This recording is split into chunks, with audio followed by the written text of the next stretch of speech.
चलिए let's start. Good morning.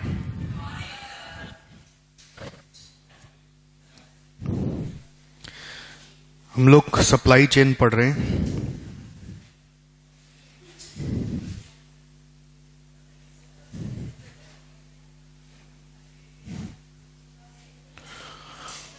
आपको interesting एक बात बताएं, ये सारे पढ़ाई का एब्रीवेटेड वर्जन ऑलरेडी आपके पुराने सिलेबस में था। मतलब अगर आप इंस्टीट्यूट मैट घुमा के देखेंगे पुराने सिलेबस का, तो हर एक पे ऑलरेडी डिस्कशन दिया हुआ है। और इनफैक्ट हम लोगों का जो क्लास का नोट्स है, यानी कि क्लास मैट जो एसजेसी से आपको मिला है, उसमें if you remember sleeping capsule करके एक सेगमेंट है। अब आप उसमें भी थॉरोली जाएंगे ना, तो जितनी बातें हम लोग यहां पे कर रहे हैं वो सब वहां पे है। तो आप बस मेरे साथ ये सारा डिटेल में पढ़ रहे हो, just because exam syllabus change किया है, इसलिए हम लोग इसके ऊपर भी एम्फेसिस देना शुरू कर दी। थोड़ा सा ऐसा महसूस हो रहा है कि क्वेश्चंस में ट्विस्ट आएगा। चलिए, सप्लाई चेन मैनेजमेंट का बेसिक पढ़ाई था पहला, कि सप्लाई चेन का 8 प्रोसेस है ग्लोबल सप्लाई चेन में, जिसमें customer relationship, supplier relationship, customer service management.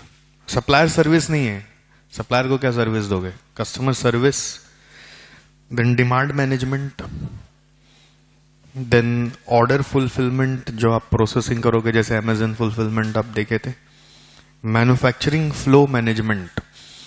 No, this is not applicable for Amazon, but it is applicable for those companies that are manufacturing the goods, product development and commercialization, and then there is returns management, reverse logistics बोलते हैं इसको। Okay, देखिए 4-5 नाम कभी भी याद रहेगा, but पढ़ाई तब आपकी अच्छी हुई जब आपको 8 का 8 याद है। वो कैसे याद करोगे वो आपको सोचना है।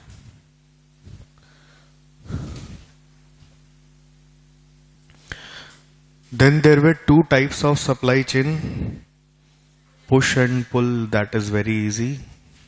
पुश में सप्लायर से हम लोग प्रोक्योर करके गुड्स बना के वेयर हाउसिंग करके डिस्ट्रीब्यूशन चैनल से कस्टमर तक पहुंचा देते, example coca cola. And pull system में जब तक ऑर्डर नहीं आता तब तक कोई प्रोक्योरमेंट नहीं होता। और मैंने बोला था पुल सिस्टम में जाने के लिए आपको थोड़ा इलेक्ट्रॉनिक डेटा इंटरचेंज का सहारा लेना पड़ता है, जिससे कि काम फटाफट हो पाए। कस्टमर जब ऑर्डर करेगा उसके बाद हम लोग रिटेलर को कांटेक्ट, मतलब कस्टमर रिटेलर को कांटेक्ट करेगा, रिटेलर डिस्ट्रीब्यूटर को, डिस्ट्रीब्यूटर मैन्युफैक्चरर को, एंड देन मैन्युफैक्चरर सप्लायर को ऑर्डर प्लेस करेगा। मतलब it has to be electronic data interchange की कस्टमर ने जैसे ही बुकिंग किया वैसे ही रिटेलर से सारा मैसेज चेन में पीछे तक चला गया। ओके, देखिए यहाँ पे लिखा हुआ भी, electronic connections are used in pull model to bring out the needs of the customers. Electronic connection नहीं होगा तो ये मॉडल फ्लॉप हो जाएगा। ठीक है, आपका कभी कोई जान पहचान का कोई ऐसे रिश्तेदार है या कोई घर में बिजनेस है, आपने देखा है जो स्नैपडील में रजिस्टर कर रखे, अपना सामान बेचते हैं वहां से एज अ सेलर? नहीं, एकदम वैसे ही सिस्टम है ये पुल सिस्टम। जैसे ही मान लीजिए स्नैपडील, फ्लिपकार्ट, अमेजन में कोई कस्टमर ने बुकिंग किया, तो आपके पास तुरंत आता है ना एसएमएस, आपके पास तुरंत एसएमएस आता है तो कि your order has been confirmed. Instantly एक मैसेज जिससे प्रोक्योर करना है ना उसके पास जाता है इंस्टेंटली। जैसे आप लोग हमारे भी वेबसाइट पे अगर तुरंत ऑर्डर करोगे, रात को 2 बजे भी ऑर्डर करोगे, तो आपके पास कंफर्मेशन आएगा, तो हमारे पास भी तो आएगा कि आपके लिए एक ऑर्डर बुक हुआ है। सेम वे इंस्टेंटली एक मैसेज वहां पे भी जाएगा। अभी अगर ये फुलफिलमेंट सेंटर है अमेजन वगैरह जैसा का, तो वो लोग तो रात को ही प्रोसेस कर लेते हैं। और यही अगर कोई सप्लायर से प्रोक्योर अब करके वहां से वहां डिलीवर किया जाएगा, तो फिर वो अगला दिन प्रोसेस होगा। आप इंस्टेंटली अगर देखना, रात के 12-1 बजे ऑर्डर करके आप देख रहे कि 2 बजे मैसेज आ रहा है कि इट हैज बीन प्रोसेस्ड, मतलब वो फुलफिलमेंट सेंटर में था। और अगर वो प्रोसेस नहीं हुआ, अगला दिन का मैसेज आ रहा है कि it is now being process, मतलब वो सप्लायर अब उठा है, ऑफिस खुला है, आके देखा है, अब वो प्रोसेस करना शुरू किया है। ठीक है, next upstream and downstream management में आ गए हम लोग। अपस्ट्रीम मैनेजमेंट में 2 पार्ट आता है, relationship with suppliers and the use of IT for E sourcing, E purchasing and E payment. Now relationship with supplier में 2 बातें आती है कि चॉइस ऑफ सप्लायर और दूसरा कंट्रोल ओवर सप्लायर। अब चॉइस और कंट्रोल दोनों के लिए एक पॉइंट आता है कि कैसे क्या क्या चीजों पे कंट्रोल रखनी है। पहले तो आपको सोर्स समझना है कि कहां से आप सोर्स करोगे, मतलब source is about locating. When you are thinking about sources, you are thinking about location of suppliers. जैसे एप्पल का सप्लाई चेन आपको दिखाया गया था ना कि they source it through all over the world. वो लोग सिर्फ चाइना से ही सोर्स नहीं कर रहे हैं, they are sourcing across the world.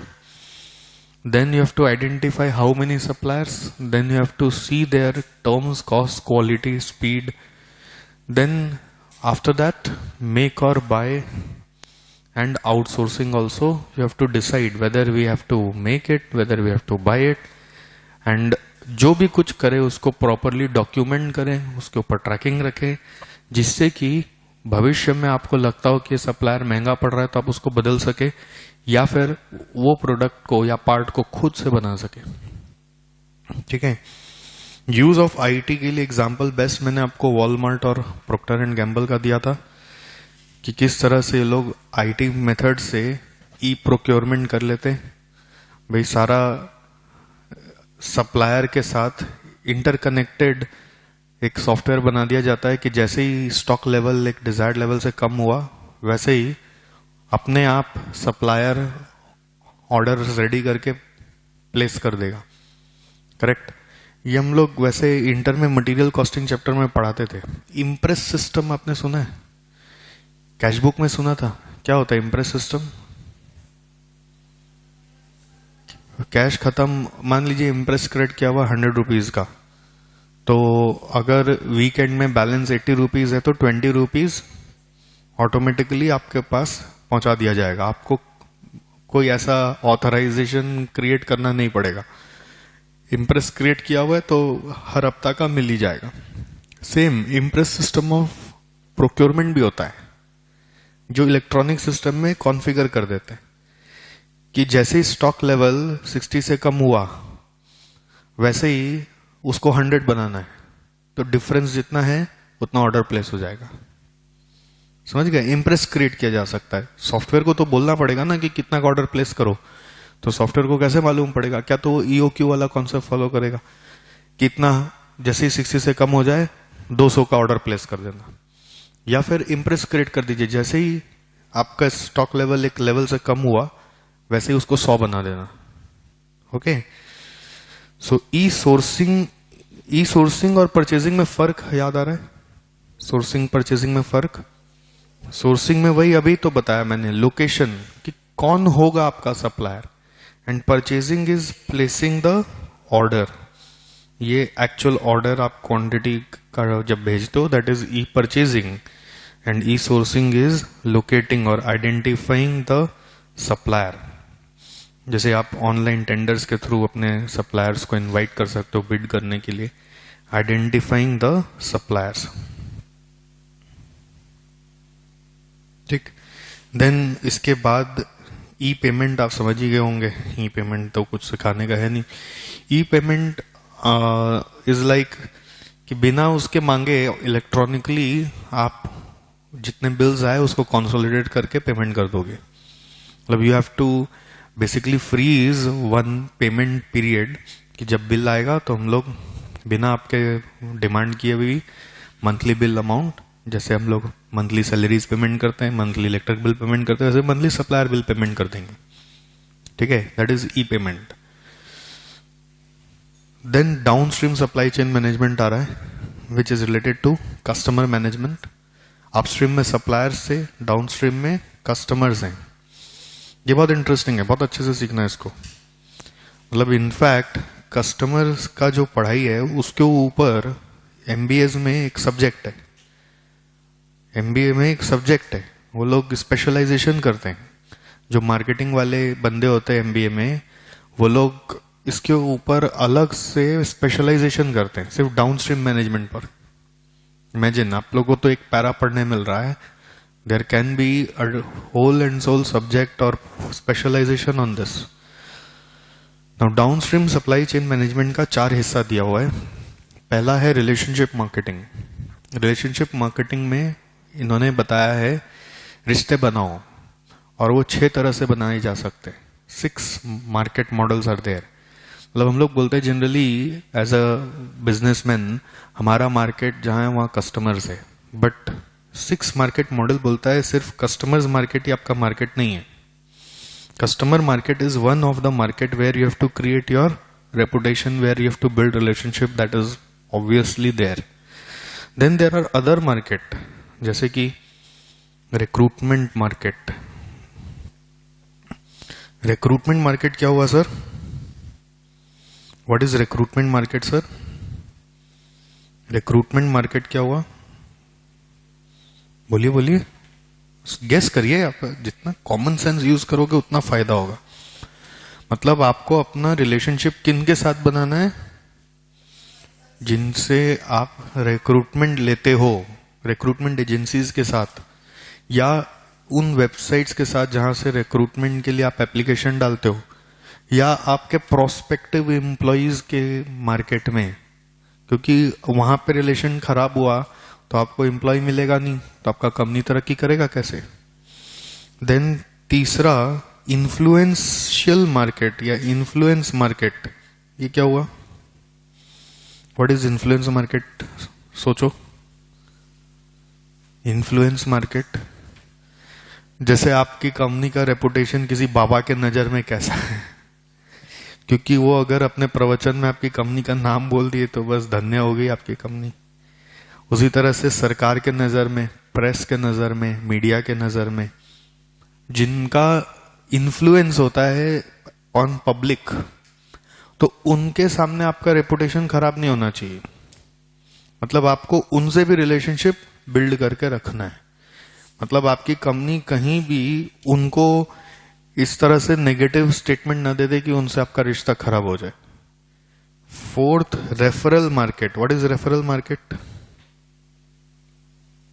ये तो इजी है सोचना। What is referral market? नहीं, नॉट सेलिब्रिटी। सेलिब्रिटी हुआ तो influence. Referral market is existing customer के जो मान लीजिए की पीपल है जो आपके प्रोस्पेक्टिव कस्टमर बनने वाले हैं।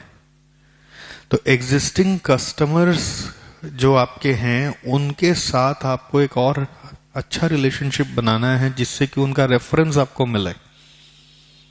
Okay, then after that there is suppliers market. वो तो आपको समझ में आता ही है।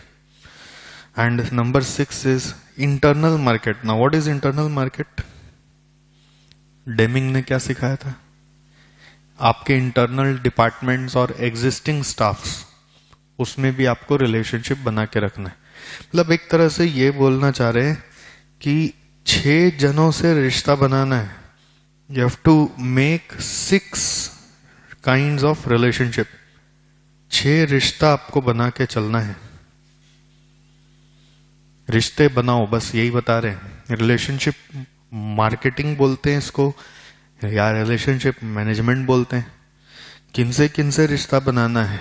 जिनसे आपको लेना देना है उनसे तो बनाना ही है, बट जिनसे फ्यूचर में लेना पड़ सकता है उनसे भी रिश्ता बनाना है। जैसे कि इन्फ्लुएंस, रेफरल और रिक्रूटमेंट, इनसे फ्यूचर में लेना देना हो सकता है, इसलिए एक रिलेशनशिप बना के रखनी है कि कभी भी जरूरत पड़े तो हमें इनका बेनिफिट मिल पाए।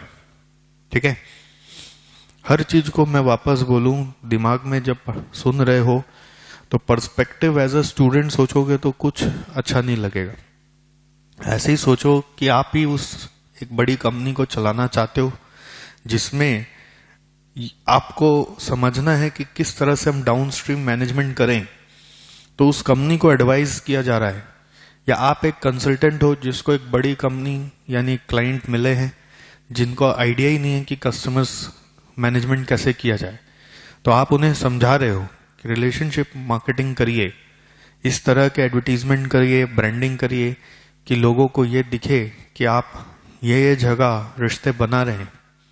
आप उन किसी को भी डिस्टर्ब न करिए, क्योंकि हर एक जन का एक इम्पैक्ट है आपके बिजनेस में। Okay, then second is customer relationship management, इसको शॉर्ट में CRM भी बुलाते हैं, customer relationship management. Customer relationship management, अब CRM पे अलग अलग सॉफ्टवेयर बनते हैं, यू नो। जब आप ERP कभी डेप्थ में सीखोगे, ERP SAP वगैरह का कोई कोर्स करोगे, तो ERP के एक वर्जन में आता है कस्टमर रिलेशनशिप मैनेजमेंट, CRM बनता है अलग से, इसको बोलते हैं CRMS, customer relationship management system. System word डाल दिया तो वो सॉफ्टवेयर बन जाता है, मतलब जिसमें काम है ये सारा। वो सॉफ्टवेयर का सबसे पहला काम होता है analysis of customers and their behaviour.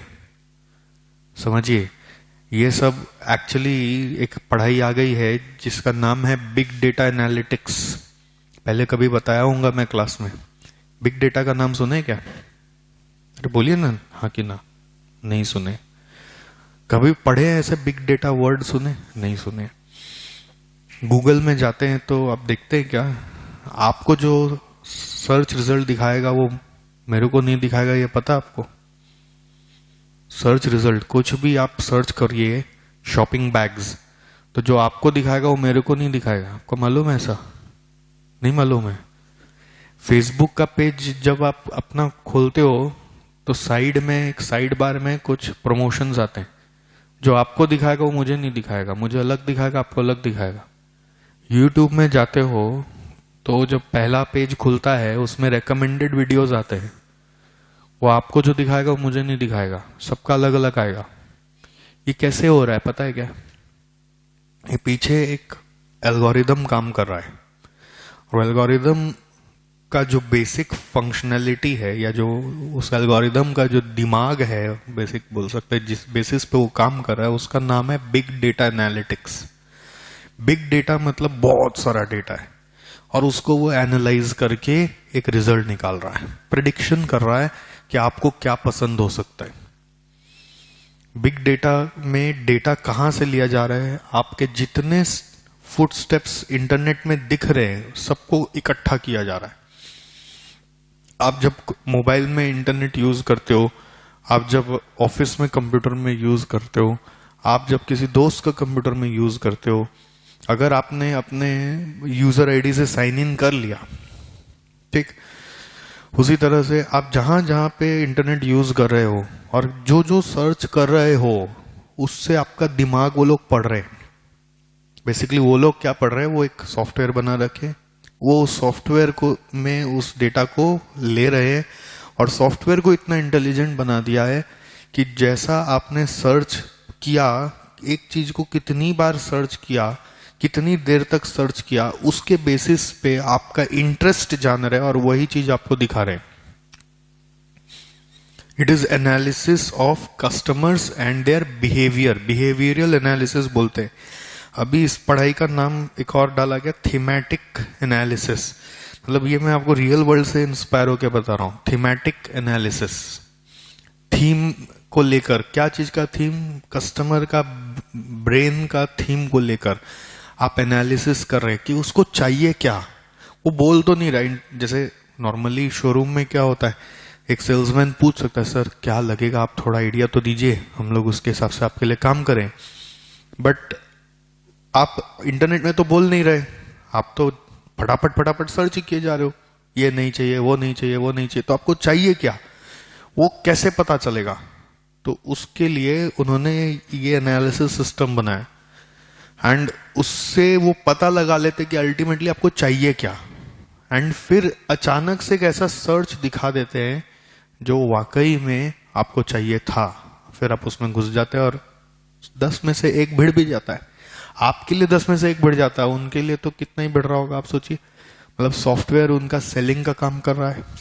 Software उनका, अब समझिए गूगल क्या करता है, वो ऐसा एक सॉफ्टवेयर या एल्गोरिदम बना लिया जो भिड़ा देता है लोगों का दिमाग पढ़ पढ़ के। तो गूगल में जो एडवर्टाइजर्स हैं उनको तो मस्त बेनिफिट है कि भाई इनका सॉफ्टवेयर ही, एल्गोरिदम ही हमारा प्रोडक्ट बेच देगा जाके। आप अमेजन में एक बैग खोज के वापस बंद कर दीजिए अमेजन का साइट, फिर आप इंटरनेट में जाइए, गूगल करिए, फेसबुक करिए, वो बैग पीछे पड़ा रहेगा आपके। मतलब कम से कम ये प्रोसेस 6-7 दिन तक तो चलेगा। तो वो और भी अच्छा अच्छा बैग्स ला ला के आपको दिखाएगा, और शायद आपको रियल में इंटरेस्ट था अगर, तो आप खरीद ही लोगे कि हाँ यार वो उस समय ध्यान नहीं दिया था, वापस देखते, एक बार वापस देखते। और वो भी उसका टाइमिंग होता है, वो लोग कितना बजे आपको दिखाएगा। अब there is lot of calculation in that. This study has been gaining a lot of importance across the world, and it is actually not possible for humans to do this because the data is huge. So what humans are doing, they're developing a program, they're developing robots. Robot means वो जो आप machine robot सोच रहे हैं वो नहीं, software में भी रोबोट्स होते हैं, रोबोटिक प्रोग्राम बोलते हैं उनको। सॉफ्टवेयर के रोबोट्स मतलब ऐसे सॉफ्टवेयर्स, ऐसे प्रोग्राम्स जो ऑटोमेटिकली एग्जीक्यूट हो जाते हैं। जैसे वायरस भी एक तरह का रोबोट होता है। जैसे वायरस जैसे डाउनलोड कर लोगे वो फटफट फटफट फट एक्शन लेना शुरू कर देता है, उसी तरह से बहुत सारे जेन्युइन प्रोग्राम होते हैं। जैसे ही आप उसको किसी पर्टिकुलर चीज को मान लीजिए एक्टिव कर देते हो, तो वो एक्टिव हो जाता है और बहुत सारे एक्शंस लेना शुरू कर देता है। ओके, तो thematic analysis is now being done through this robotic program, and ये पूरे साइंस का नाम पड़ गया big data analytics, and it has been helping these large scale global companies specially to read the minds of consumers, or else how they will get to know what is going in their customers' mind. They are not only selling their products through this analysis, they are also doing customer surveys. आज अगर आप किसी उनके product से dissatisfied हैं तो आप कहीं ना कहीं पोस्ट किए, अब आपके पीछे रोबोट पड़ जाएगा, आपको पता भी नहीं। वो आप जहां जहां कमेंट कर रहे हो ब्लॉग में, वहां पे सब जगह वो स्कैनिंग कर रहा है कि आप क्या लिख रहे हो इस कंपनी के बारे में, और ओवरऑल एक समरी बनाकर कंपनी को दे रहा है कि आप लोगों के कस्टमर्स इस तरह से रिएक्ट कर रहे हैं, आप जल्दी कोई एक्शन लीजिए। तो कंपनी इमीडिएटली कोई एडवर्टीजमेंट बनाएगा या कोई कैंपेन बनाएगा और उस चीज को डाइल्यूट करने का कोशिश करेगा। मतलब that is how it is helping the companies, and for this analytics job obviously we need skilled people. It's not just an engineer's job. You need MBAs also to understand how this is going to work. Nowadays, CAs also are getting involved. Big data analytics is now evolving study, you can say. In fact, CIMA का syllabus अभी change हुआ. उन लोग हर 3 साल में syllabus change करते हैं. जो latest syllabus उन्होंने निकाला उसमें एक chapter डाला है Big Data Analytics बोल के. वो लोग बहुत ज्यादा अग्रेसिवली सिलेबस को डायनामिकली अपडेट करते। आईआईटी और आईआईएम ने कोलैबोरेशन में जॉइंट एमबीए प्रोग्राम शुरू किया बिग डेटा एनालिटिक्स पर, जिसमें कोई भी कॉमर्स या साइंस स्टूडेंट ज्वाइन कर सकता है।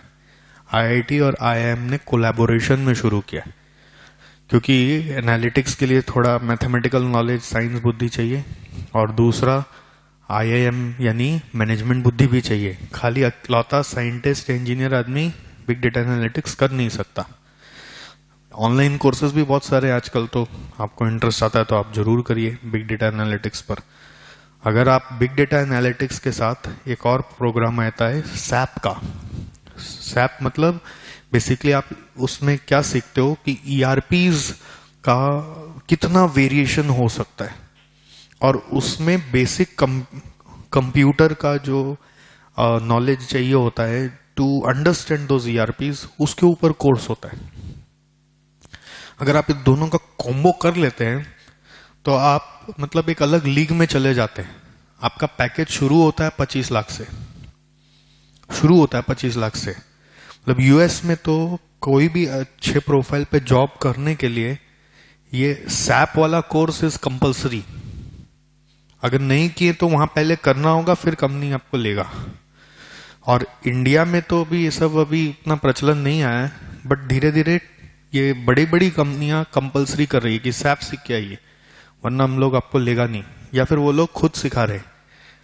कलकत्ता में 1-2 इंस्टीट्यूट ही है जो सैप सिखाता है, 1.5-2 लाख रुपया लेता है, लेकिन वो लोग का जो सर्टिफिकेट है उसका एक वैल्यू है। उसके अलावा बिग डेटा एनालिटिक्स अभी कलकत्ता में कहीं प्रॉपरली होता नहीं।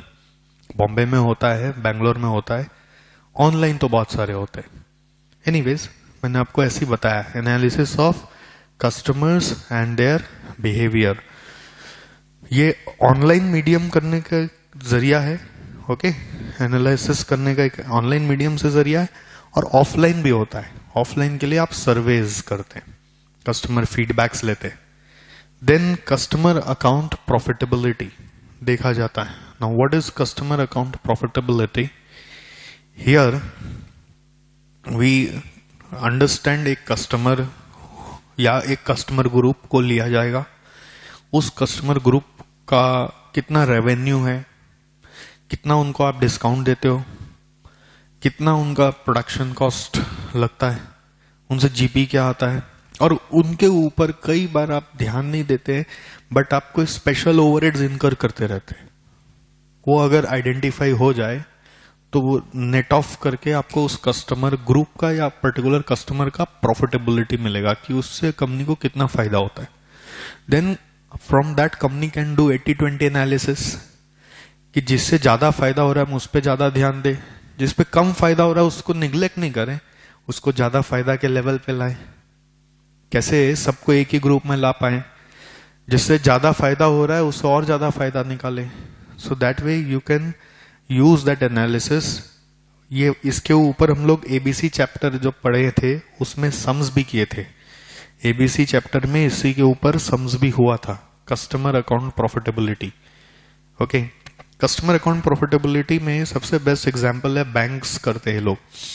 आप देखिए बैंक में प्रीमियम अकाउंट होगा ना तो वो लोग प्रेफर्ड कस्टमर मार्क कर देंगे आपको, उससे भी प्रीमियम होगा तो और एक प्रेफर्ड के ऊपर भी एक उनका होता है क्लासिक कस्टमर, उसके ऊपर भी एक होता है उनका जो और भी ऊंचा लेवल का होता है, वो लोगों का एक रैंकिंग बना हुआ है हर बैंक में। और फिर जो जितना बिजनेस बैंक को दे रहा है उसके हिसाब से उसको बेनिफिट्स और उसके हिसाब से उसको रिस्पॉन्सिवनेस यानी कस्टमर सर्विस दिया जाता है। उसके हिसाब से बैंक उनके लिए इन्वेस्टमेंट करती है। ओके, कि आपको इसका स्पेशल नीड का खास ध्यान रखना है। और फिर जो जनरल कस्टमर्स है उनके लिए जनरल सर्विसेज रखते हैं वो लोग। ओके, क्रेडिट कार्ड में देखो अलग अलग लेवल होते हैं, एक नॉर्मल क्रेडिट कार्ड होता है, एक गोल्ड होता है, एक प्लेटिनम होता है, अलग अलग लेवल बना देते हैं।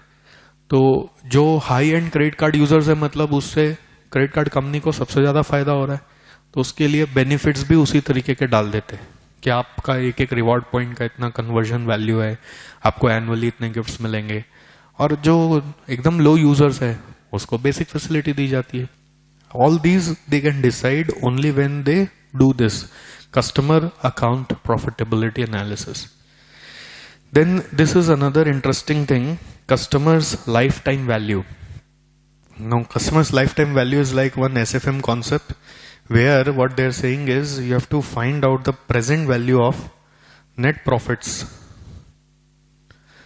earned from that customer, present value of net profits earned from that customer over a life.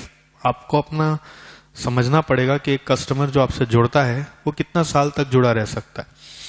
जैसे एसजीसी में आप लोग जुड़ते हैं हमारे साथ, मान लीजिए एकदम स्टार्टिंग से तो इंटर में जुड़ सकते हैं और फाइनल के बाद आप निकल जाएंगे। तो हमारे यहाँ पे हर स्टूडेंट का बिजनेस का एक लाइफ है कि वो इंटर में है, फाइनल में है और ज्यादा से ज्यादा फाइनल एग्जाम का एंड तक जुड़ा रहेगा। उसके बाद तो वो अपनी जिंदगी के रास्ते खुद पकड़ लेगा। तो उसी के दौरान ही हमें उनसे जितना रेवेन्यू लेना है, उससे ज्यादा तो ले नहीं पाएंगे, right? So that is how we decide life of our customers. That way every company has a calculation. Like banks can assume life as infinite because nobody will leave the bank. Usually they have one account, if that is servicing properly then that account is carried up to infinite period. जैसे mobile phone है, आप mobile number ले लिए तो usually you don't have tendency to switch to another company until unless you are not getting the good plans and good services. So उसमें life time is your infinite, correct. But हर business में ऐसा नहीं हो सकता, okay. So you have to estimate from your experience what can be the life of your customers, and then the net profit has to be discounted at a discounting rate like say cost of capital of the company to get the customer's lifetime value.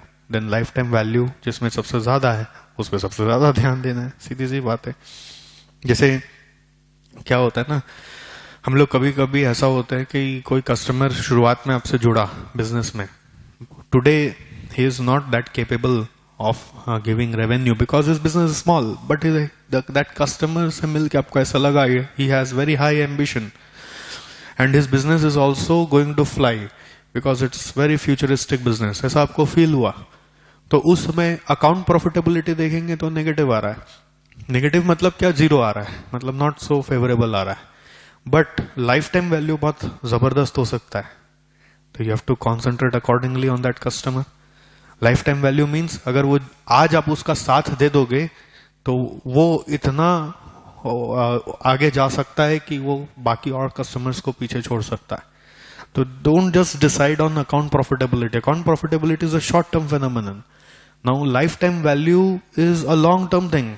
So if a customer is having a larger lifetime value, today its account profitability may be low, you should prefer that customer for a long term motto. Okay. And lastly, customer selection, acquisition, retention and extension. This is all related to marketing activities कि किसको बेचना है। Acquisition मतलब वाकई में cell कर दो, selection मतलब आप आइडेंटिफाई करने जा रहे हो, रिटेंशन मतलब उनको वापस से सेल करो, एक्सटेंशन रिटेंशन एक जैसा ही सुनने में आता है। Will talk about it. Use of IT and brand strategy is also there. So देखिए भी सारा मैंने जो बताया वो यहाँ पे है। 6 मार्केट मॉडल।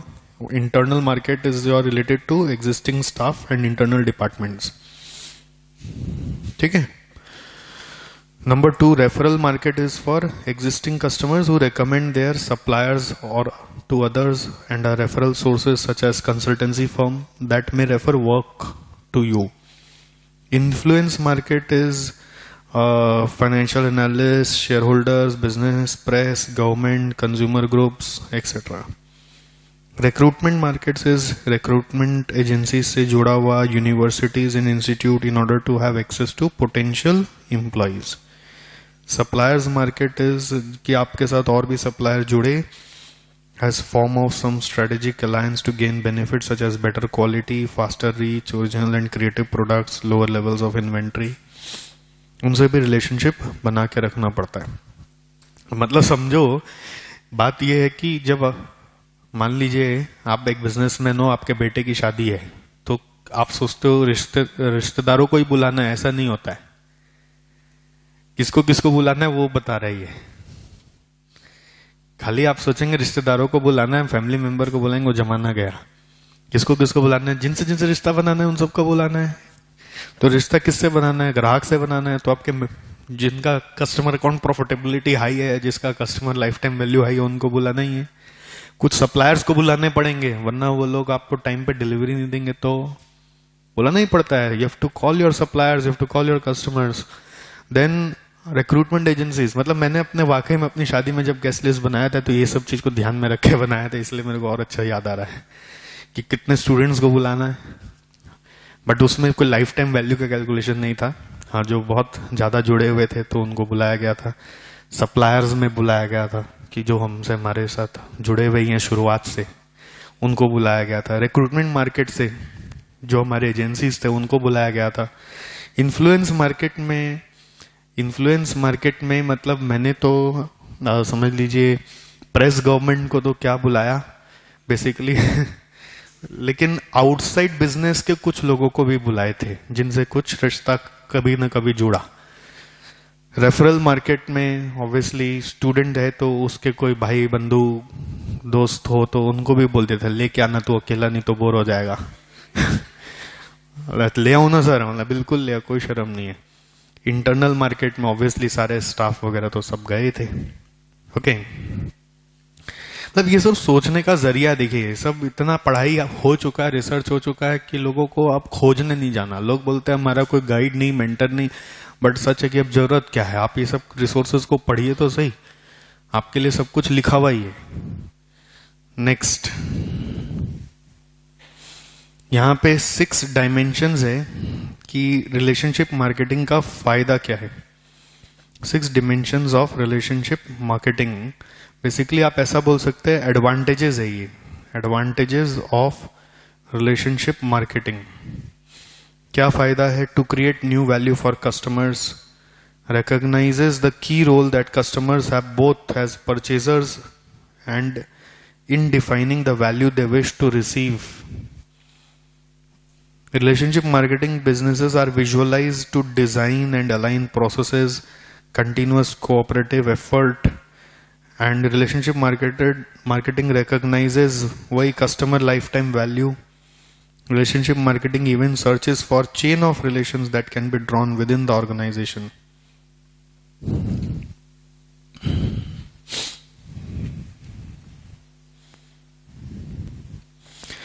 देखिए, एडवांटेजेस लिखना is not a big deal, advantages आप कभी भी लिख सकते हैं। नेक्स्ट, कस्टमर रिलेशनशिप मैनेजमेंट में एनालिसिस ऑफ बिहेवियर मैंने आपको बताया, इसके लिए मैंने आपको बहुत अच्छा ही नॉलेज दिया कि बिग डेटा एनालिटिक्स के थ्रू आप आज के ज़माने में जानते हो, या फिर आप सर्वे करते हो।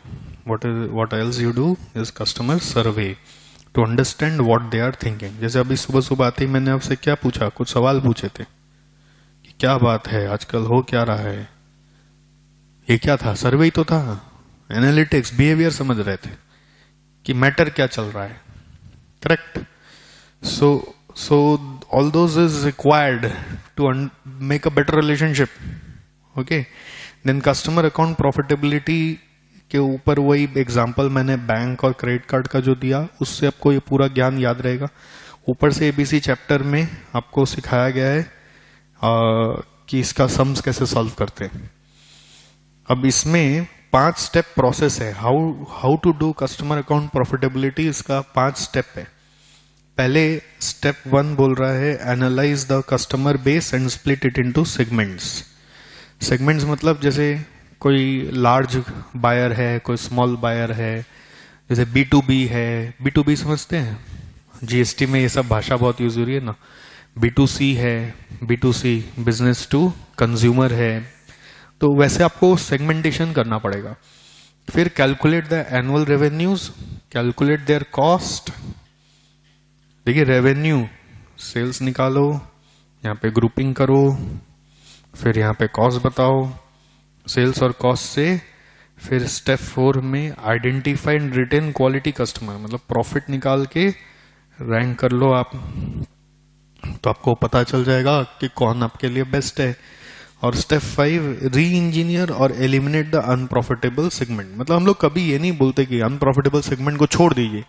री इंजीनियरिंग मतलब उनसे नया तरीका से डील विल करिए जिससे उनका रेवेन्यू बढ़े, उनसे और रेवेन्यू आ पाए। It is all corrective action, you can say, what you can take after doing the account profitability analysis. Corrective actions. And you see, all things are so obvious. But the thing is, you have to change your mental framework to read all these and to answer all these. Then यहाँ पे कितना सुंदर यहाँ पे दिया हुआ है credit card वालों का एग्जाम्पल। देखिए कि जो कस्टमर प्रॉफिट ज्यादा दे रहा है, प्लैटिनम कस्टमर है, एकदम पिरामिड के ऊपर में है, तो ये हाईएस्ट प्रॉफिट है, तो उस पे आपको इन्वेस्टमेंट सबसे ज्यादा करना चाहिए। ये हाईएस्ट प्रॉफिट जो दे रहा है उस पे मार्केटिंग इन्वेस्टमेंट का अमाउंट बहुत ज्यादा होना चाहिए, और जो सबसे कम प्रॉफिट दे रहा है उस पे कम इन्वेस्टमेंट होगा। नॉर्मली प्लैटिनम कस्टमर्स का रेट ऑफ प्रॉफिट हाई होता है, ध्यान रखना, रेट ऑफ प्रॉफिट हाई होता है, बट वो कस्टमर्स कम होते हैं, है ना, वो कस्टमर्स ज्यादा नहीं होते, इसलिए वो पिरामिड के टॉप पे बैठे हुए हैं, क्योंकि रेट ऑफ प्रॉफिट हाई है, अमाउंट ऑफ प्रॉफिट तो थोड़ा कम ही रहेगा ना, क्योंकि पूरा दुनिया का जो जनता है वो तो गरीब जनता है, तो जनता ज्यादा जहां पर है वो नीचे पे ही है, बट क्रीम नहीं है वहां पे। ओके तो अकॉर्डिंगली आपको सबसे ज्यादा मार्केटिंग इन्वेस्टमेंट कहाँ करना है, ये अकाउंट प्रॉफिटेबिलिटी से आप जान पाते हो। मतलब एग्जाम्पल में बैंकिंग इंडस्ट्री का एग्जाम्पल दिया हुआ है,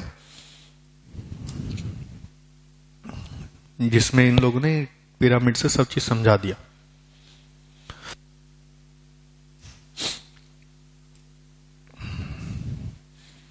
यहाँ पे फिर एक और क्रेडिट कार्ड कंपनी का एग्जांपल दिया हुआ है। Credit card company would always give best service as well financial and other benefits to top 2 customers, है ना। Next, customer lifetime value मैंने आपको बता दिया, it is net present value of the projected future cash flows from a lifetime of customer relationship.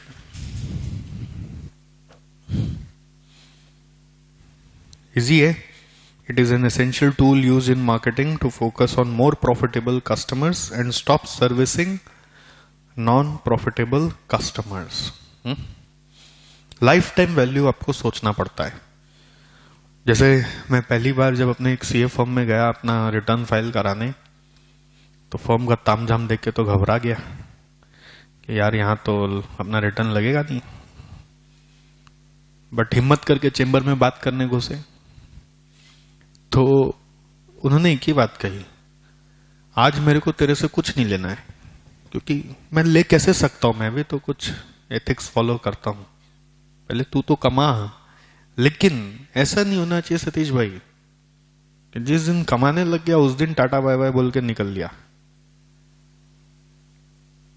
मैं तेरे लिए life time projection करूंगा, तब मैं तेरे साथ जुड़ूंगा।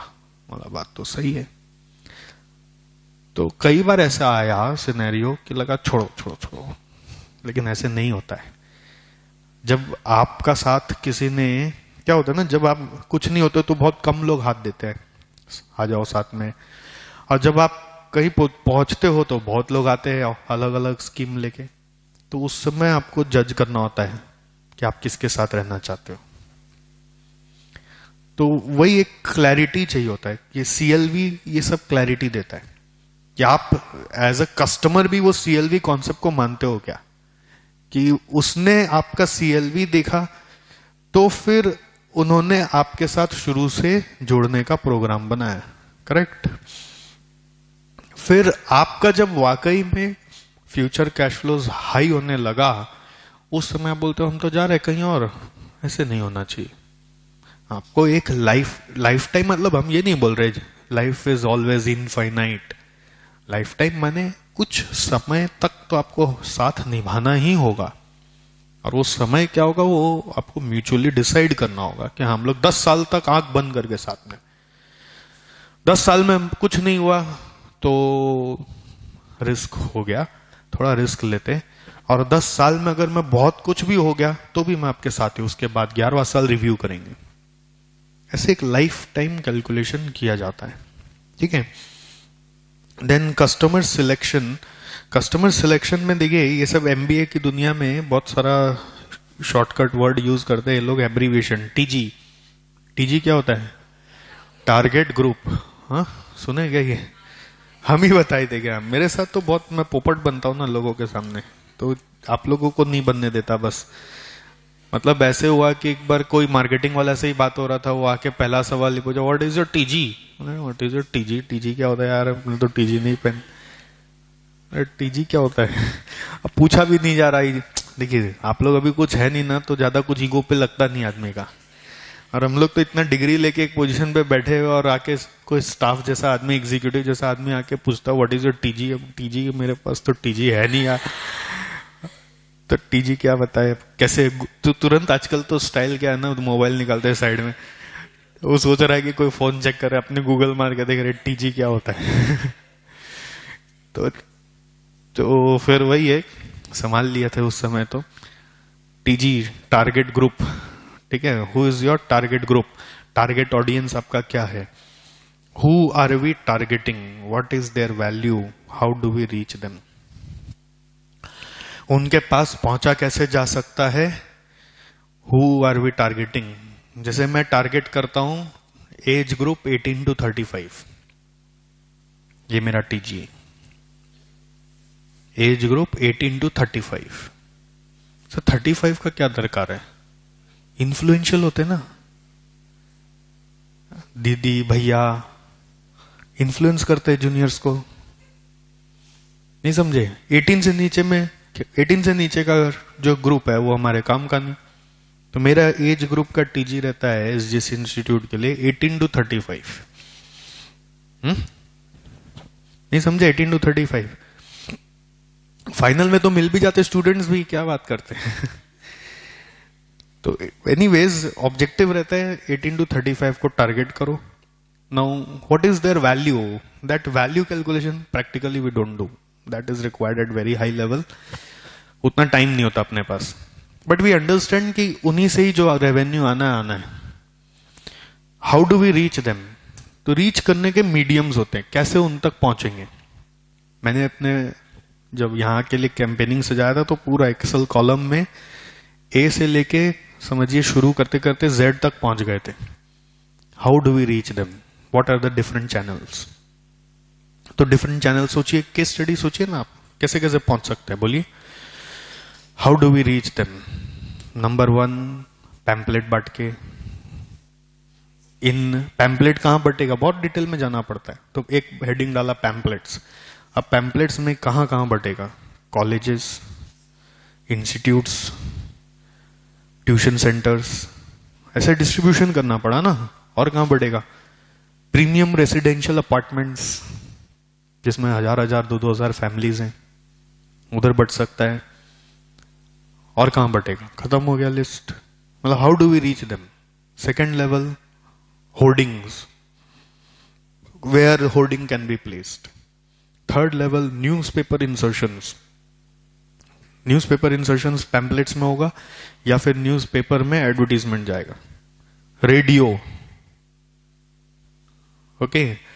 Then display signage behind buses and autos. How do we reach them? Display signages behind autos and buses, बहुत सारे लोगों कंपनियों का होता है, आप देखते हैं, करेक्ट। और क्या हो सकता है? Lamp post, kiosk board. How do we reach them? फिर bulk SMS on acquired database and on our own database. दो तरह से डेटाबेस आता है, we buy database, acquire database, and we have our own database. Email, social campaigning, social media में Google के through, कि Google में कोई सर्च मारेगा सीए क्लासेस तो उसको हमारा एड्रेस दिखेगा। Websites, Facebook, correct, Instagram, YouTube. And you know what, सारे मेथड्स टेस्ट किए और सबसे ज्यादा इफेक्टिव खाली दो ही रहा। फेसबुक, इंस्टाग्राम, मतलब फेसबुक का इंस्टाग्राम है बेसिकली, तो फेसबुक है तो इंस्टाग्राम ऑटोमेटिक है, एंड लास्टली यूट्यूब। बाकी सब फेल हो गए। इससे बढ़िया वे नहीं है टीजी तक पहुंचने का, क्योंकि जो स्मार्टफोन का दुनिया है ना, लोग चल कैसे रहे रास्ते में? अरे इतना बड़ा होर्डिंग लगा है, दिखता ही नहीं है कोई। कियोस्क लगा, उसमें क्या लगा हुआ? कोई अचानक से कोई मतलब ध्यान पड़ गया तो पड़ गया, मतलब नजर ही नहीं पड़ती। तो वो सब किसके लिए हो गया है? वो और भी आम जनता के लिए हो गया है, और भी आम जनता के लिए हो गया है, जिनका मतलब टारगेट ग्रुप में ना 18 to 70 आ रहा है, उनके लिए वो सब हो गया। और हम लोगों का तो स्पेसिफिक क्राउड है जो कॉलेज गोइंग है या जो जस्ट अपने वर्किंग लाइफ को स्टार्ट किया है। तो वो सारे लोग इतने एजुकेटेड हैं कि ये सब मोबाइल में ही घुसे हुए रहते हैं। भाई कहीं पे भी है तो मोबाइल में है, तो भाई ठीक है हम मोबाइल में आते हैं। तो that is how we have to think about how do we reach them, where do we reach them. Then acquisition is making the sale, it is within new customers, methods of acquiring customers. Acquisition is you are actually making the advertisement of your sale, okay? And acquisition is also about executing the sale, कि हाँ भाई उनको phone करके या किसी तरह से mail में रिप्लाई करके या फिर उनको सेंटर में बुला के एनरोलमेंट कराओ। Acquisition means acquiring and making the sale. Retention is keeping existing customers. And extension is जैसे ये हमारे लिए लागू नहीं होता, बट एक्सटेंशन इज जैसे कि बड़ी बड़ी कंपनियों में बहुत होता है, ये लोग 3 तरह से एक्सटेंशन करते हैं, एक रीसेल, एक क्रॉस सेल, एक अपसेल। रीसेल मतलब उसी प्रोडक्ट को दोबारा, सर आपने पहला लिया था कैसा लगा, अच्छा लगा तो दूसरा वाला और लेना चाहेंगे, that is resale. Then cross sell is उसी कस्टमर को कोई दूसरा प्रोडक्ट बेचना, आपकी कंपनी का दूसरा प्रोडक्ट। एंड अपसेल इज आपने पहला प्रोडक्ट बेचा, वो उतना प्रॉफिटेबल नहीं था, उस कस्टमर को बेचा, वो लिया तो सही बट आपके लिए उतना प्रॉफिटेबल नहीं था, तो आपने एक दूसरा प्रॉफिटेबल प्रोडक्ट बेचने की कोशिश की, दैट इज अपसेल। जैसे एक वेबसाइट कंपनी है, वो बोले कि हम लोग वेबसाइट बनाते हैं, बोले कैसे आप लोग रेट फिक्स करते हो, लाइक स्टैंडर्ड रेट है हम लोग का $300। $300 मतलब कितना रुपया हो गया, 21,000 रुपया हो गया अप्रॉक्स। लाइक इतना हमारा स्टैंडर्ड रेट है, उतना हम लोग बेसिक वेबसाइट बनाने का लेते हैं। मतलब कोई अगर 21,000 नहीं दे रहा है तो फिर जो दे दे, जो दे दे मतलब बस जो दे दे, और फिर बार्गेन होगा, 250 भी हो सकता है, 200 भी हो सकता है, 150 भी आ सकता है। अरे तो लॉस हो जाएगा तुम्हें, 21,000 का काम तुम अगर 10,000 में करोगे तो अरे कुछ तो कॉस्टिंग होगा। हाँ कॉस्टिंग है, लेकिन हम लोग जो देते वो कर देते फिर। तो फिर कमाते कैसे हो, मतलब फिर अपसेल करते। अपसेल मतलब फिर उनको बोलते हैं सर एसईओ करा लीजिए। एसईओ क्या होता है, एसईओ किताब का दुनिया बहुत रेस्ट्रिक्टेड है आप लोगों का। सर्च इंजन ऑप्टिमाइजेशन, एसईओ, ये सब वेबसाइट की दुनिया का भाषा है। सर्च इंजन ऑप्टिमाइजेशन में क्या होता है कि एक तो आप जो सर्च करते हो वर्ड कीवर्ड से, CA final classes in Kolkata for example, तो आपने तो एसजेसी का नाम नहीं देखा, CA final classes in Kolkata search किया गया, उसमें एसजेसी का नाम कैसे आएगा, उसमें सर्च रिजल्ट में सबसे पहले एसजेसी कैसे आएगा। वो कैसे होता है कि हम लोग कुछ तरीके से, प्रोग्रामिंग के तरीके से उस रोबोट को कंफ्यूज करते हैं जो सर्च करके दिखाता है, कि वो रोबोट सबसे पहले हमारा ही नाम दिखाएगा। रोबोट जो दिखाता है ना, गूगल का जो एल्गोरिदम है, वो रोबोटिक एल्गोरिदम है, मतलब वो ऑटोमेटिक एग्जीक्यूट होता है। आप कुछ सर्च करें तो कोई पीछे बैठ के दिखा नहीं रहा है, समझ में आ रहा क्या बोल रहा हूं, उसमें एक उनका रोबोटिक प्रोग्राम है। वैसे गूगल का रोबोट का नाम है स्पाइडर, गूगल का रोबोट का नाम है स्पाइडर, तो स्पाइडर दिखा रहा है लाके, समझ में आया। अब उसका भी तो एक बुद्धि है ना, उसी से वो प्रोग्रामिंग किया गया। तो आप सर्च इंजन ऑप्टिमाइजेशन में उसे कंफ्यूज कर देते हो। कैसे, सोचिए, उस स्पाइडर को यह बताया गया है CA final classes in Kolkata होने से तुम सबसे ज्यादा जो पास्ट में सर्च हुए हैं, मतलब जैसे आप मान लीजिए CA final classes in Kolkata Google में मारे, ठीक, तो आपको बहुत सारा लिस्ट मिला, बट आप किसी लिंक में क्लिक नहीं किए, आप एक ही लिंक में क्लिक किए, वो था sjc.co.in, और वो फर्स्ट पेज में नहीं आया था, सेकंड पेज में नहीं आया था, थर्ड पेज में नहीं आया था, फोर्थ पेज में जाके आया, तो आप खोज के वहां तक पहुंचे और फिर वहां पे 15 मिनट बिताए, तो स्पाइडर उसको लॉक कर लेता है।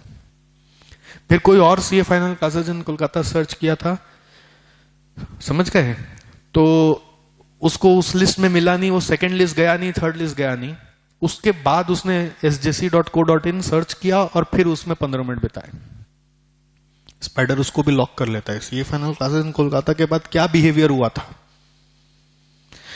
उसके बाद जब थर्ड टाइम को सीए फाइनल क्लासेस सर्च कर रहा है, तो स्पाइडर को ऐसा महसूस हुआ कि एसजेसी ही रेलिवेंट सर्च है इसका, तो वो अब चौथा पेज से उसको दूसरा पेज में लाएगा कि ये आपको चाहिए क्या।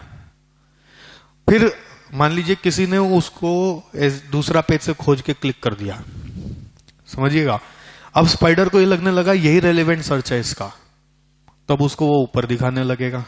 And this way spider works, this way robotic programming is working. अब ये जो डेवलपर होते हैं वो क्या करते हैं, स्पाइडर को कंफ्यूज करते हैं। उनके पास एक ऐसा एल्गोरिदम बनाया जाता है जिससे कि CA final classes in Kolkata अगर उस एल्गोरिदम में डाल देंगे तो ऑटोमेटिक वो एल्गोरिदम 2000 बार दिन में एसजीसी ही खोज के निकालेगा, ऑटोमेटिक। समझे? वो लोग ऐसा एल्गोरिदम बनाते कीवर्ड लेके, मतलब समझो कि कोई आदमी सर्च कर रहा है, वो सॉफ्टवेयर से सर्च करवाते और वो बार बार एसजीसी खोज खोज के पिकअप करवाते, तो स्पाइडर को कंफ्यूज कर देते गूगल का। तो गूगल का स्पाइडर के पास इतना डेटा आ गया है कि उसको ऐसा लग रहा है कि sgc.co.in ही सच्चा है, इसी पर्टिकुलर नाम से यही दिखाना चाहिए। तो अब आप जो भी सर्च कहीं पे भी करेगा सीए फाइनल क्लासेस बोल के, तो उसको यही नाम पहले दिखाएगा। इसी को बोलते search engine optimisation. You know, इसमें कीवर्ड में मैंने क्या डाला, CA final classes in Kolkata, 1 2 3 4 5, एक वर्ड का प्राइस लगता है। सीए फाइनल को मान लो वो एक वर्ड भी मान लेते हैं, तो CA final classes Kolkata 3 word हो गए ना, 1 लाख रुपए एक वर्ड का ले लेगा। मतलब that is the cost in search engine optimization, because they have to develop a program and the process takes 3 months 4 months time, because एक साथ करेंगे ना तो गूगल समझ जाता है कोई वायरस है। स्पाइडर को कंफ्यूज करना है, स्पाइडर बहुत इंटेलिजेंट है उनका। जब एक ही दिन में सारा करने कोई लगेगा तो स्पाइडर उसको ब्लॉक कर देगा, उसका डेटा लेगा नहीं। तो इसको with in a span of 3 months execute किया जाता है। सो इट में कॉस्ट इन लैक्स। तो एसईओ सबको चाहिए ही होता है। एसईओ बिना आपका वेबसाइट में क्राउड आएगा कैसे? आप कितना चला चला के लोगों को बोलेंगे? तो SEO is one expensive phenomenon. जो वेबसाइट सस्ता में बनवा दो फिर उसको एसईओ करवा के दो। अब एसईओ में सबने अपना अपना तिगड़म लगाया हुआ है, कोई कैसे करता है, कोई कैसे करता है, कोई और भी तरीका होता है बहुत सारा, वो सब तरीके से करते हैं। मैं ये एसईओ में गया ही नहीं। मैं तो इससे अच्छा क्या करता हूं, गूगल को ही एड में पैसा दे देता हूं। गूगल के पास एक स्पाइडर को कंफ्यूज करके हम अपना नाम ऊपर ले जाएं, और दूसरा है कि हम गूगल को ऐड का पैसा दे दें। वो महीने का 2000 5000 होगा। तो जैसे ही कोई सर्च करेगा गूगल ऐड मेरा ही नाम पहले दिखाएगा, जय उसको पैसे चाहिए। तो गूगल बोल रहा है आप मेरा स्पाइडर को कंफ्यूज मत करो, मेरे को डायरेक्ट पैसे दे दो। आप क्यों ये थर्ड पार्टी को पैसे दे के मेरा स्पाइडर को कंफ्यूज करा रहे हो? मैं आपका नाम ऊपर दिखा देता हूं ना, वो भी सही है। Anyways, use of IT in downstream supply chain management. Downstream में आईटी का क्या यूज हो सकता है? E commerce is the best you can understand. जैसे सप्लायर में तो क्या था, ई सोर्सिंग, ई परचेजिंग, ई पेमेंट। और कस्टमर्स में क्या हो सकता है? It is like e commerce. सबसे सिंपल है सोचना ई कॉमर्स। ई कॉमर्स मतलब आप उनको अपना कैटलॉग्स ऑनलाइन भेज दीजिए, अपना डिस्प्लेज ऑनलाइन रख दीजिए, ऑनलाइन पेमेंट का ऑप्शन दीजिए, ऑनलाइन ऑर्डर प्लेसिंग का ऑप्शन दीजिए। That is only, you can say, downstream supply chain management through use of IT. Use of IT results in quick action, reduction in associated cost, and saving in time. Lastly, it is brand strategy. Brand strategy is creating an identity. Brand is basically creating an identity. Brand is nothing but identity, पहचान। जैसे देखिए कंपनियां क्या होती है, artificial entities होती है। Nobody knows the company when it is very large. We have to identify a brand. जैसे बड़ी कंपनी, आप जैगुआर का ओनर को तो देखे नहीं आप कभी, हालांकि वो टाटा ग्रुप से ओन होता है, बट जैगुआर किसने बनाया नहीं बनाया पता नहीं। बट वो जैगुआर का जो लोगो है आपने देखा होगा, वो जिसमें जैगुआर एनिमल का ही बनाया रखा है उन्होंने, उससे जैगुआर का एक आइडेंटिटी है। जैसे मर्सिडीज किसका आपने जानते तो है नहीं, बट वो जो वाई सिंबल है उसका, उससे उसका एक आइडेंटिटी है। तो branding is suppose to appeal to the group of customers that these are the people behind it, they are this is the company that they are talking to, that they are working with. Okay, brand का objective होता है पहचान बनाना, समझ गए? Brand का objective होता है पहचान बनाना। It makes a huge difference in its appeal to customers. ठीक है, Branding can be usage of logo or specific color or any other means which makes the product or service distinctively visible among others. समझ में आ रहा ही होगा, जैसे में देखिए रहे चारों तरफ. Branding is basically creating the identity, और आइडेंटिटी में आपको हर चीज एक जैसा करना होता है. जैसे आप कभी वोडाफोन का देखना, हर स्टोर एक जैसा, डोमिनोज देखो हर स्टोर एक जैसा होता है, बड़ा हो छोटा हो, बट उसी कॉन्सेप्ट में बनाया जाता है ना. जहां पे भी जाएंगे एक जैसा ही दिखना चाहिए. That is only branding. So that जब आप किसी भी जगह डोमिनोज में घुस जाता है तो आपको लगता है हाँ सही जगह ही आया, ये ऐसा ही होता है, डाउट नहीं होता है. Branding doesn't create questions in the mind of customers. ठीक है. देन मोर की इंफॉर्मेशन ऑन की प्रोसेसेस बता रहे हैं यहाँ पे. की बिजनेस प्रोसेस में जैसे हम लोग इनपुट प्रोसेस आउटपुट ऐसा आपने सुना होगा ना.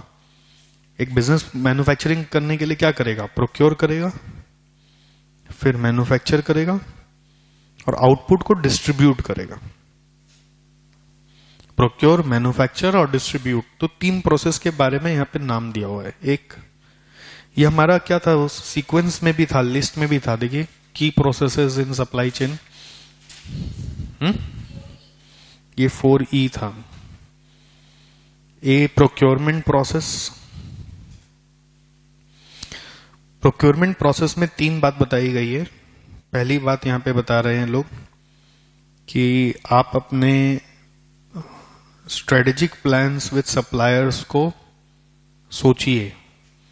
दूसरा बात बता रहे हैं लोग ईडीआई का सहारा लीजिए. तीसरा बात बता रहे हैं कि आप कोऑर्डिनेट करके सारा काम तो निकलवाइए. Relation responsibility to coordinate with suppliers on every matters. 3 बात आ रही है. प्रोक्योरमेंट में आपको अपने कंपनी के तरह से सोच के पहले चलना है कि आप सप्लायर से क्या क्या चाहते हो. Strategic plan with suppliers, you can involve them to advise, you can make your own plan, it is your choice. Then EDI से सारा अगर कम्युनिकेशन हो तो फास्ट हो जाते हो आप, आपका वो डॉक्यूमेंटेशन वगैरह में टाइम नहीं लगता. And responsibility to coordinate with suppliers is also required कि so that the work is seamlessly continued with them. Then number B is manufacturing flow management process. Manufacturing flow management processes means जिसमें आप raw material को process करोगे, उसमें एक basic concern बोला है आपका फ्लेक्सिबिलिटी होना चाहिए in order to respond to market changes. बिना फ्लेक्सिबिलिटी के आप गायब हो जाओगे. एग्जाम्पल हिंदुस्तान मोटर. हिंदुस्तान मोटर ने अपने एम्बेसडर कार का कोई वेरिएशन निकाला ही नहीं. There was no flexibility. They did not cater to responsiveness of the environment. So ultimately product बंद हो गया. Then product development and commercialisation, ये सेकेंड फीचर है इसका, जिसमें आपको कस्टमर नीड के अकॉर्डिंग सप्लायर के साथ इंटीग्रेट होकर प्रोडक्ट डेवलप करना चाहिए. एंड इसी को वापस डिस्क्राइब किया गया प्रोडक्ट डेवलपमेंट कमर्शियलाइजेशन को लेकर ही कि कैसे होता है. Closely coordinate with customer relationship management so that आप कस्टमर नीड को पहचान पाए, कस्टमर नीड के बाद उसका प्रोक्योरमेंट्स कर पाए, प्रोक्योर, और फिर टेक्नोलॉजी यूज करके सप्लाई चेन को इंटीग्रेट करके एक्चुअली वो प्रोडक्ट बनाए. प्रोडक्शन टेक्नोलॉजी और integrate into the best supply chain for the given combination of product and markets. And lastly the third is number c is physical distribution. आपको ensure करना होगा कि आप इतना जो मार्केटिंग करके डिमांड जनरेट करोगे तो नियरेस्ट शॉप तक वो पहले ही पहुंच जाना चाहिए, है ना. नियरेस्ट शॉप तक वो पहले ही पहुंच जाना चाहिए. अभी एक नया निकला पता है, विक्स बेबी रब. वेपो रब नहीं, बेबी रब. जैसे विक्स के लिए, जैसे घर में बेटा छोटा ही है तो घर में क्या होता है, सर्दी खांसी होती है ना, तो पहले घर का उपचार करना है तो विक्स सबसे पहले लगाने का सोचते हैं, बट बोलते हैं 4 साल के पहले विक्स नहीं लगाना चाहिए। छोटा बच्चा लोग को विक्स नहीं लगाया जाता क्योंकि उसका पावर बहुत ज्यादा होता है, तो वो उसके ब्रीदिंग को चोक कर सकता है। ऐसे केसेस भी बहुत सारे सुनने में आए हुए हैं। तो उसके लिए ऑब्वियसली लेस पावर का विक्स चाहिए था, जो हम लोग शुरू से ही बोलते थे घर में कि विक्स वालों ने अभी तक ये सोचा क्यों नहीं, ऐसा कैसे हो सकता है। देखो जॉनसन एंड जॉनसन का आता होगा विक्स बेबी रब, ऐसा कुछ बेबी वाला कुछ आता ही होगा, बट नहीं आता था। अभी कुछ दिन पहले इसका प्रमोशन देखा, विक्स बेबी रब। अब देखिए कंपनियां क्या करती है, कस्टमर नीड आइडेंटिफाई कर ही रही होती है। आज हमारा जरूरत है तो ऑब्वियसली बहुत ज्यादा लोगों का जरूरत हुआ ही होगा, कंपनी पढ़ी उसको, उसके बाद उसको प्रोक्योर करके वाकई में प्रोडक्ट डेवलप करके उसको कमर्शियलाइज कर दिया, मतलब उसको बेचने के लिए उतार दिया। और फिर उसका प्रमोशन कैंपेनिंग शुरू, एडवर्टीजमेंट वगैरह बनवाना कब बोल दिया होगा, एडवर्टीजमेंट बनने में भी तो टाइम लगता है। फिर उसका टेलीकास्टिंग शुरू हो चुका है, और जैसे ही टेलीकास्ट होगा ना इंस्टेंटली लोग खरीदने भागेंगे, अगला दिन ही पूछेंगे नियरेस्ट शॉप में बेबी रब आया क्या। और उस समय आप अगर बोलोगे नहीं आया है, वो नियरेस्ट रिटेलर बोलेगा नहीं आया है, तो एडवर्टीजमेंट वेस्ट हो गया। एडवर्टीजमेंट उनका जो होता है वो करोड़ों का होता है। तो आपको बिफोर प्रोमोटिंग द प्रोडक्ट, सोचिए सप्लाई चेन में उसको पहुंचा देना पड़ता है नियरेस्ट रिटेलर तक, उसके बाद प्रचार करिए। मतलब the first thing is you make sure that your product reach to the retailers. फिर उनको बोल के रखना है कि देखो इतना तारीख को आप इसको डिस्प्ले में लगाओगे, उसके पहले नहीं लगाओगे। कमिंग सून का भले ही लगा दो, लेकिन इतना तारीख से आप बेचोगे, उनको बोल के रखते हैं। फिर प्रचार हो रहा होता है इधर, तो अचानक से अगला दिन से ग्राहक आना शुरू। सोचिए कितना इन लोग रिस्पॉन्सिव होता है अपना कस्टमर के प्रति। So that is distribution process all about. Availability of the product or service is a vital part of each channel participants marketing effort. ठीक है, अब एप्पल इतना बड़ा लॉन्चिंग प्रोग्राम करता है अपना, तो लोग वेट करते हैं उसका लॉन्च को वॉच करने के लिए। यूट्यूब में कमिंग सून दिखा देता है, लाइव स्ट्रीमिंग होगा, अब तो ये सब फड़का हो गया। लोग सारा काम छोड़ के उसका लॉन्च का वीडियोस देख रहे होते। तो ऑब्वियसली मन बना ही लिया, अभी लॉन्च देखते देखते अब तो लेना है। वो रात में सारा वीडियो देखा, सुबह ही फोन करेगा अपने नियरेस्ट रिटेलर को, तेरे पास आया क्या। एप्पल का प्रोडक्ट यूजुअली इंडिया में लास्ट में ही आता है, जो बच जाता है वो लोग इंडिया में भेजते हैं। थोड़ा सा यूएस का प्रायोरिटी उनका ज्यादा रहता है। तो मतलब नहीं आया अभी। अब ये अगर आने में 15 दिन डिले हो जाए, 20 दिन डिले हो जाए, तो ऑब्वियसली जो डिमांड इंस्टिगेट हुआ इतना बड़ा कैंपेनिंग से, वो सब खत्म। फिर लोग ठंडे पड़ गए, तो 10 में से अब शायद 2 ही लोग लेंगे, 3 ही लोग लेंगे।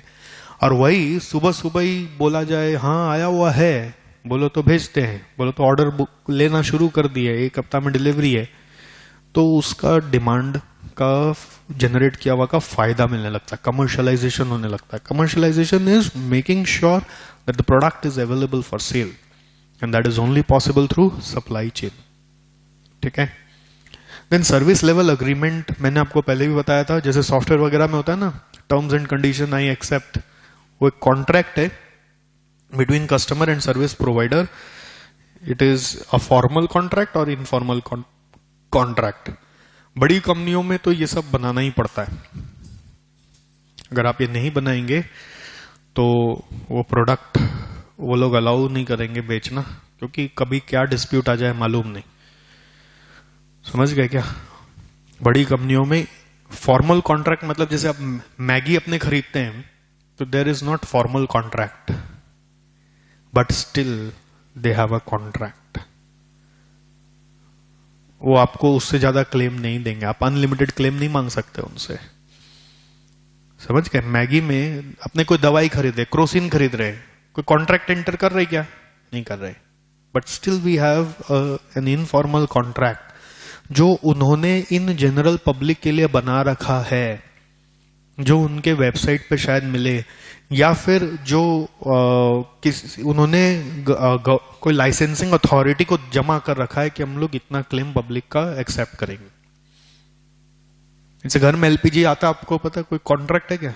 फट गया तो, सिलेंडर बस्ट हो गया तो नहीं है, but there is a hidden contract which LPG manufacturing companies have done with the licensing authority कि if in case any damages occur because of our product we will pay to one household a maximum amount of 40 lakh rupees. लोगों को पता नहीं होता, claim नहीं करते तो नहीं करते, जिनको पता होता है क्लेम करते तो 40 लाख तक मिल सकता है। समझ गए? वही है सर्विस लेवल अग्रीमेंट। और ये ऑनलाइन की दुनिया में तो आजकल कंपलसरी हो गया है कि वेबसाइट पे जैसे पेमेंट करते हो ना आप लोग भी कहीं पे भी, तो आप देखना आपको साइन अप करने के बाद एक चेकबॉक्स अग्री कराया ही जाता है, I agree to terms and condition. वो टर्म्स एंड कंडीशन पेज नहीं होता ना, तो ऑनलाइन पेमेंट वाले इंटीग्रेट नहीं करते, वो बोलते हैं वो टर्म्स एंड कंडीशन पेज का लिंक भेजिए और वो कहां पे है वो दिखाइए। वो टर्म्स एंड कंडीशन एक्सेप्ट करके आप पेमेंट लेंगे। वो टर्म्स एंड कंडीशन जो हम लोग लिख देते हैं that is only the service level agreement. ठीक है, इसको भी बहुत समझदारी से बनवाया जाता है, इसको बहुत समझदारी से बनवाया जाता है।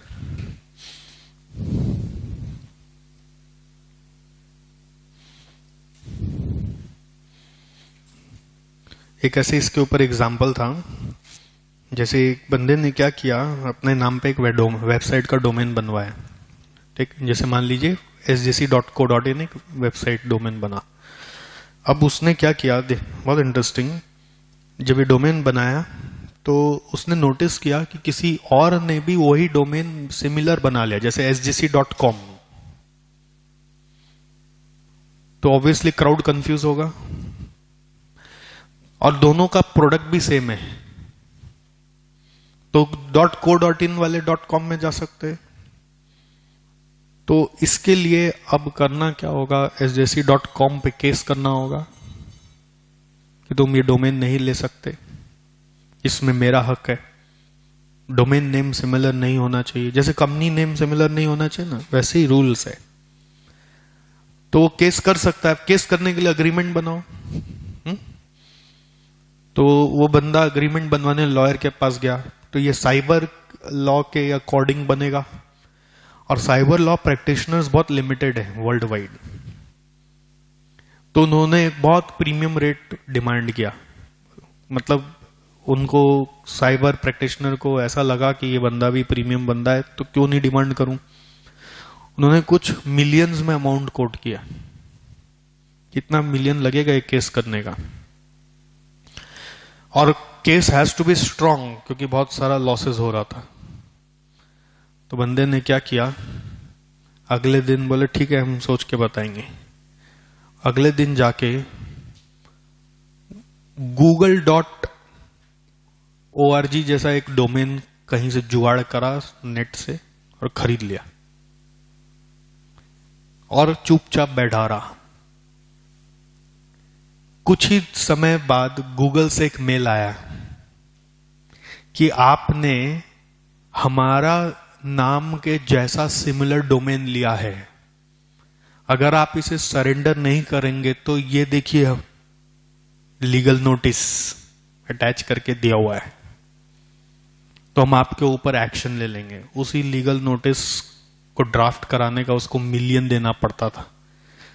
गूगल से मिल गया, अब वो खाली सीए बुद्धि लगाया, नाम चेंज किया, मतलब मेरा मिलियन का काम google.org जैसा डोमेन खरीदने से ही वो कुछ $1000 का था, लेके मेरा काम हो गया। फिर मैंने नाम रिप्लेस किया और वही केस उसके ऊपर कर दिया। google.org छोड़ दिया, मेरे को तो वैसे भी उसमें कोई इंटरेस्ट नहीं था। सर्विस लेवल अग्रीमेंट ऐसे बनाते हैं। अब सही बात बताए तो इतने सारे सॉफ्टवेयर है दुनिया में, हम लोग हर जब डाउनलोड करते तो आई अग्री एंड एक्सेप्ट। पढ़ते हैं क्या कोई बैठ के? पढ़ने का हिम्मत भी नहीं कर सकता। तो होता क्या होगा, सब कॉपी पेस्ट ही होता होगा, कौन उसको रिव्यू करता होगा बैठ के। सर्विस लेवल अग्रीमेंट बनवाने का चार्ज शायद ये गूगल फूगल जैसी कंपनी देती होगी, हम लोग जैसे तो नहीं देते। बेनिफिट्स ऑफ सप्लाई चेन अब बोलने का जरूरत तो कुछ नहीं है, बट फिर भी लिखने के लिए आपको कुछ शब्द चाहिए। Inventory reduction number 1, personal reduction number 2, productivity improvement number 3, order management number 4, financial cycle number 5 and etcetera. Then better customer service, standardization, flexibility, globalization. Globalization is, I think, the most important one. Supply chain अगर strong होगा तो ही आप globalise हो पाओगे। Case study में मैंने सारा ही बता दिया आपको। ये एप्पल का केस स्टडी पूरा आपको वीडियो से ही दिखा दिया मैंने, और फिर उसके बाद वॉलमार्ट और प्रॉक्टर गैम्बल का भी बता दिया। नेक्स्ट, गेन शेयरिंग अरेंजमेंट, ये एकदम सिंपल में डिस्कस कर लिया जाए अगर तो gain sharing, gain is profit, profit sharing arrangement किसके साथ हो रहा है? आप अपने स्टेक होल्डर्स के साथ करते हो, यानी विथ सप्लायर्स या फिर with employees and it can be also with your customers. Sir with customer कैसे होगा ये समझाइए। जैसे हम कस्टमर को कुछ बेचेंगे, आज उनसे पैसे नहीं लेंगे, उनको बोलेंगे आप उससे जो कमाओगे उसका आधा आधा, समझे? जैसे मैंने बोला था ना स्टार्टिंग में, चलिए आपसे फीस नहीं लेते, पास हो जाएंगे, हाँ, तो पहला 5 साल का सैलरी आधा आधा, आपसे फीस नहीं लेते, पहला 5 साल का सैलरी आधा आधा। तो नहीं नहीं फीस ले लीजिए आप। फीस ले लीजिए, खत्म करिए, रफा दफा होगा बात, ज्यादा खींचने का नहीं अपने को।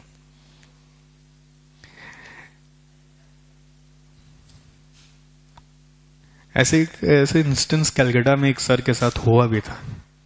हम लोग जब पढ़ते थे तब का बात है, तो सर का फीस बहुत ज्यादा था, तो एक बच्चा गया, कई बार तो समझ में नहीं आता ना जेन्युइनिटी, तो पूरा रूप बना के गया कि सर बहुत प्रॉब्लम है, पढ़ना भी है, कैसे करे, एकदम पैसे देने का कोई जुगाड़ ही नहीं है। तो किसी तरह से जैसे तैसे सीढ़ी चढ़ के फाइनल तक पहुंचे, अब आप ही को नहीं आ पार लगानी है, बहुत इमोशनल डायलॉग सारी। तो सर ने बोला देखो, हर दुनिया में हर चीज फ्री में तो नहीं आती है, किसी न किसी को कीमत तो अदा करनी ही होती है, आज नहीं तो कल। तो तुम एक काम करो, पढ़ो मेरे से, कोई दिक्कत नहीं, मैं तुम्हें पूरा पढ़ाऊंगा, एक बार भी एहसास नहीं दिलाऊंगा कि तुमने फीस नहीं दिया, लेकिन तुम आज एक बॉन्ड साइन करो कि पहला सैलरी मेरा, मेरा पहला सैलरी तुम मुझे देके जाओगे, जॉब लगने के बाद पहला सैलरी मेरा।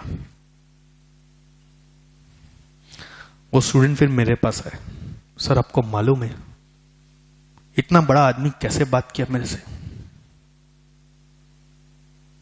ऐसा सोच हो सकता है सर किसी का? पहला सैलरी मेरा, आपको नहीं करना था फ्री तो आप ना बोल देते, लेकिन पहला सैलरी पे मेरा नजर क्यों डाला? और मुझे बाद में पता चला, अगले दिन वो पूरे पैसे देके एडमिशन ले लिया, अगले दिन ही। समझ में नहीं आता है। तो इसीलिए मतलब वो यही होता है गेन शेयरिंग अरेंजमेंट। आपको डिसाइड करना होगा किसके साथ आप रख सकते हो, नहीं रख सकते हो। सबसे बेस्ट वर्क करता है एम्प्लॉइज के साथ, डोंट यू थिंक? एम्प्लॉइज के साथ वो सबसे बेस्ट वर्क करेगा गेन शेयरिंग अरेंजमेंट। और बाकी के साथ वर्क करेगा नहीं करेगा, that you have to design, the mechanism has to be designed properly, whether they'll agree or not, but it definitely works with your employees. It works always with shareholders, investors के साथ तो ये हमेशा ही work करता है। It can work with your debt providers also. Debt में भी there is something called as participating debentures, आपने सुना है नाम? जिसमें डिबेंचर वालों को डिबेंचर इंटरेस्ट के बाद प्रॉफिट का भी कुछ शेयर दिया जाता है। ओके, वैसे इसमें बहुत छोटा सा पैराग्राफ यहाँ पे दिया हुआ है, और इंस्टीट्यूट बोल रहा है कि इस पे लोग थोड़ा सा ऐड करेगा, थोड़ा सा आप ध्यान रखिएगा। जो बोर्ड ऑफ स्टडीज से लास्ट अपडेट आया है, वो लोग बोल रहा है इसमें क्या ऐड करेगा, वो एक क्वेश्चन बना के डालेगा कि क्या करेगा मालूम नहीं। अभी इसमें जो पैरा है वो सप्लायर साइड से बताया जा रहा है। और एक एग्जाम्पल दिया हुआ है, चियांग इंटरनेशनल एयरपोर्ट है एक थाईलैंड में, चियांग एक शहर है थाईलैंड में, उसको लेके एक एग्जाम्पल दिया हुआ है कि उन्होंने अपने सप्लायर के साथ कैसे गेन शेयरिंग सजाया।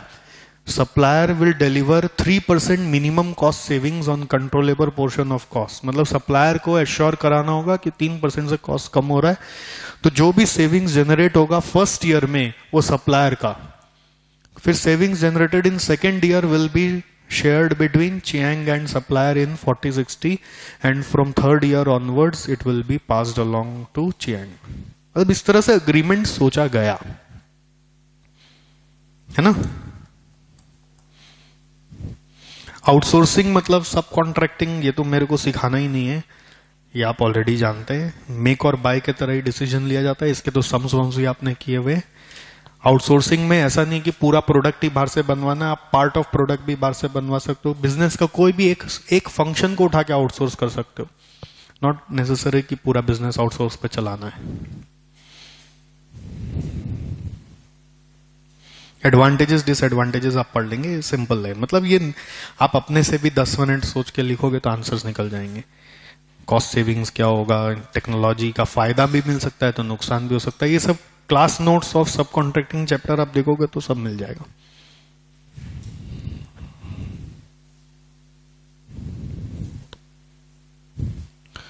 So with this guys we have completed your chapter number 2. Okay, so let's have a break and then we'll do the next part.